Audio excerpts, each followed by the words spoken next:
പശ്ചിമബംഗാൾ രാഷ്ട്രീയത്തിലെ കരുത്തുറ്റ നേതാവും തൃണമൂൽ കോൺഗ്രസ് അധ്യക്ഷയുമായ മമതാ ബാനർജി പഴയ തട്ടകമായ കോൺഗ്രസിലേക്ക് മടങ്ങുമോ എന്ന ചർച്ചകൾ ദീർഘകാലമായി ഇന്ത്യൻ രാഷ്ട്രീയത്തിൽ സജീവമാണ്. സോണിയാഗാന്ധിയുമായുള്ള മമതയുടെ വ്യക്തിപരമായ കൂടിക്കാഴ്ചകൾ പലപ്പോഴും ഇത്തരം അഭ്യൂഹങ്ങൾക്ക് ആക്കം കൂട്ടിയിട്ടുണ്ട്. എന്നാൽ വസ്തുതാപരമായി പരിശോധിച്ചാൽ മമതാ ബാനർജിയും കോൺഗ്രസും തമ്മിലുള്ള ബന്ധം നിലവിൽ സങ്കീർണവും എന്നാൽ തന്ത്രപരവുമാണ്. 1998 കോൺഗ്രസ് വിട്ട് സ്വന്തം പാർട്ടിയായ തൃണമൂൽ കോൺഗ്രസ് രൂപീകരിച്ച മമത ബംഗാളിൽ ഇടതുപക്ഷ ഭരണത്തെ അവസാനിപ്പിച്ചത് കോൺഗ്രസുമായി സഖ്യമുണ്ടാക്കിയായിരുന്നു. കാലങ്ങളായി മാറിമറിയുന്ന രാഷ്ട്രീയ സമവാക്യങ്ങൾക്കിടയിൽ മമതയുടെ മടക്കം ഒരു സാധ്യതയായി ഉയർന്നു വരാറുണ്ടെങ്കിലും അത് പ്രായോഗികമായി എത്രത്തോളം സാധ്യമാണെന്ന് വലിയൊരു വിഭാഗം ചോദിക്കുന്നുണ്ട്. സോണിയാഗാന്ധിയുമായി മമതാ ബാനർജി പല ഘട്ടങ്ങളിലും കൂടിക്കാഴ്ച നടത്തിയിട്ടുണ്ട്. ദേശീയ രാഷ്ട്രീയത്തിൽ BJPക്കെതിരെ പ്രതിപക്ഷത്തെ ഏകോപിപ്പിക്കുന്നതിന്റെ ഭാഗമായി സോണിയയുടെ വസതിയിൽ വെച്ച് നടത്തിയ ഇത്തരം കൂടിക്കാഴ്ചകൾ വലിയ മാധ്യമ ശ്രദ്ധ നേടാറുമുണ്ട്. വ്യക്തിപരമായി സോണിയാഗാന്ധിയോട് മമത എന്നും ആദരവ് പുലർത്തുന്നു എങ്കിലും രാഷ്ട്രീയ തീരുമാനങ്ങളിൽ മമത എപ്പോഴും സ്വതന്ത്രമായ പാതയാണ് പിന്തുടരുന്നത്. സോണിയാഗാന്ധിയുമായുള്ള കൂടിക്കാഴ്ചകൾ പലപ്പോഴും BJP വിരുദ്ധ മുന്നണി രൂപീകരണത്തെക്കുറിച്ചുള്ള ചർച്ചകളിലാണ് കേന്ദ്രീകരിക്കാറുള്ളത്, അല്ലാതെ തൃണമൂൽ കോൺഗ്രസിനെ കോൺഗ്രസിൽ ലയിപ്പിക്കുന്നതിനെ കുറിച്ചല്ല. ഇത്തരം കൂടിക്കാഴ്ചകൾ നടന്നാൽ പോലും ബംഗാളിലെ പ്രാദേശിക രാഷ്ട്രീയത്തിൽ മമത തന്റെ പാർട്ടിയുടെ അസ്തിത്വം വിട്ടുകൊടുക്കാൻ തയ്യാറല്ല. മമതയുടെ രാഷ്ട്രീയ ശൈലി കോൺഗ്രസിന്റെ നിലവിലത്തെ പ്രവർത്തന രീതികളിൽ നിന്നും ഏറെ വ്യത്യസ്തമാണ്.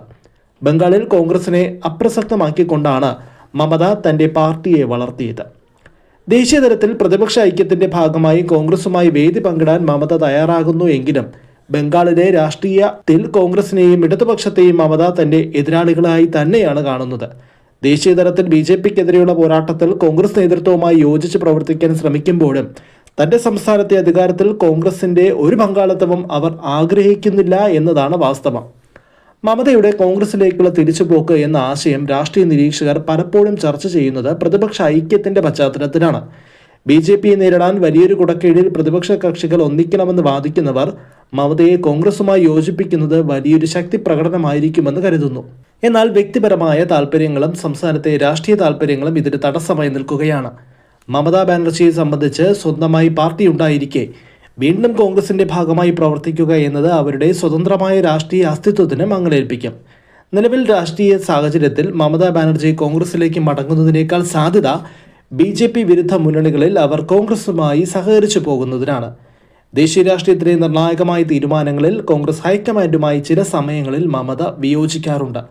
കോൺഗ്രസിന്റെ നേതൃത്വത്തെക്കുറിച്ചോ അല്ലെങ്കിൽ പ്രതിപക്ഷത്തിന്റെ പ്രധാനമന്ത്രി സ്ഥാനാർത്ഥിയെക്കുറിച്ചോ ഉള്ള ചർച്ചകളിൽ മമത സ്വീകരിക്കുന്ന നിലപാടുകൾ പലപ്പോഴും കോൺഗ്രസിനോട് അകലം പാലിക്കുന്ന രീതിയിലാണ്.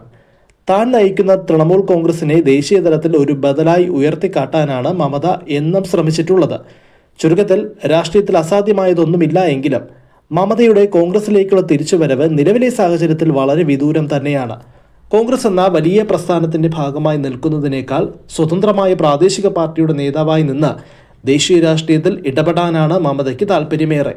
ഭാവിയുടെ രാഷ്ട്രീയത്തിൽ BJP വിരുദ്ധ മുന്നണി രൂപീകരണത്തിൽ കോൺഗ്രസും തൃണമൂൽ കോൺഗ്രസും ഒരുമിച്ച് പ്രവർത്തിച്ചേക്കാമെങ്കിലും മമതയുടെ കോൺഗ്രസിലേക്കുള്ള ലയനം ബംഗാളിലെയും ദേശീയ തലത്തിലെയും നിലവിലത്തെ സാഹചര്യത്തിൽ ഏറെക്കുറെ അസാധ്യമായ കാര്യമാണ്.